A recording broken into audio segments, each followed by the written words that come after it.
সবাই কেমন আছেন? আশা করি আল্লাহর রহমতে সবাই অনেক ভালো আছেন। আমার ছাদ বাগানে নতুন সংযোজন এটি হচ্ছে একটি রেড কিং পেয়ারা, যেটি থাইল্যান্ডের অনেক জনপ্রিয়।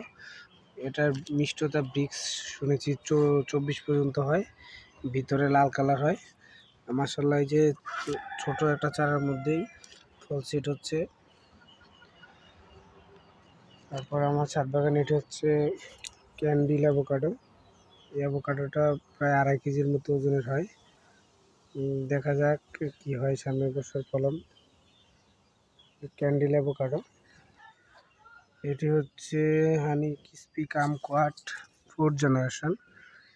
এটাও নতুন ছাদে লাগানো হয়েছে।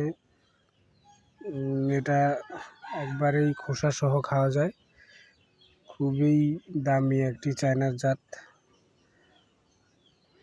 এটা হচ্ছে 2025 সালের সেই ভাইরাল হংজিয়াং মালটা।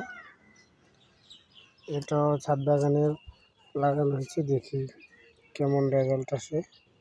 হংজিয়াং রেজাল্ট খুব ভালো শুনছি, দেখা যাক কি আছে ছাদ বাগানে আমার ভাগ্যে। এটা হচ্ছে অ্যারোনা ডুরিয়ানাথা, যেটি বর্তমানে খুবই আতার ভ্যারাইটির মধ্যে পপুলার একটি ভ্যারাইটি, যার ফলের বেয়ারিংও ভালো, ছোট থেকেই ফল চলে আসে।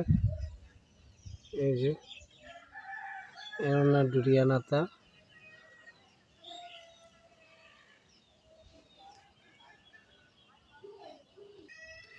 এটা হচ্ছে ইন্ডিয়ার খুব জনপ্রিয় একটা জাত, কাটল গোল্ড।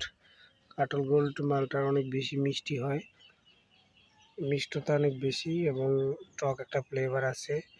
খুবই সুস্বাদু একটি মালটা। ইন্ডিয়াতে এটি বাণিজ্যিকভাবে চাষাবাদ হচ্ছে, কাটল গোল্ড। এটা হচ্ছে আমার যে ভাইরাল বারোমাসি কমলা, সুইট ম্যান্ডারিন। এটি 12 মাসই হয়, ছোট চারা, দেখা যাক কি হয়। এটা একটা বালতি সেট ছিল, জিও ব্যাগে সেট করে দিয়েছি।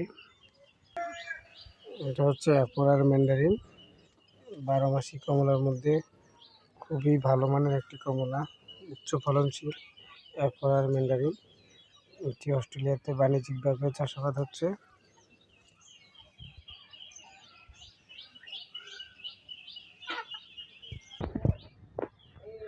এটা হচ্ছে কমলার মধ্যে সবচেয়ে ভালো ভ্যারাইটি ছাদ বাগানের জন্য, মাঠ বাগান যেখানের জন্যই বলেন। যেমন মিষ্টতা, তেমনই তার ফলন অনেক বেশি আমার দেখা পর্যন্ত। এটা হচ্ছে ফ্রিমন্ট।